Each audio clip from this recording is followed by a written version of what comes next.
Okay, अस्सलाम वालेकुम guys, सभी लोग welcome back to the another vlog. और आज अभी हम लोग जो है ना रोज़ा रखा है मैंने और इफ्तारी करेंगे। और मम्मा चिकन टॉफ़ीज़ बना रही है। मेरी तबीयत भी ख़राब हो गई थी और ये चिकन टॉफ़ीज़ चल रही है। फॉइल पेपर में चिकन वगैरह कुछ होता है जिससे मम्मा बनाती हैं। और यहाँ पे दही बड़े खट्टे आलू बन रहे हैं, बल्कि दही बड़े बोल रहा हूँ, खट्टे आलू। और यहाँ पे गिरा दी मम्मा से, निहारी गिर गई सारी, और तकरीबन सारी गिर गई। और ये मरवा की हरकत थी, मरवा पीछे से आए, मरवा मम्मा को है ना, तो मम्मा डर गई तो उसको गिरा दिया। देखो इसके मुंह पर कचरा लगा, साफ करो जल्दी, सारी निहारी गिरा दी है सच में। और ये देखो चिकन टॉफ़ी के अंदर का, इसके अंदर चिकन चीज़ और ऊपर से कुछ था सॉस वगैरह वगैरह भी था। और बहुत मज़ा आया इसके लोग में।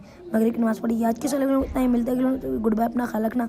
अस्सलाम वालेकुम। और गाइस लाइक से सब्सक्राइब मस्त कर दो प्लीज़। अस्सलाम वालेकुम।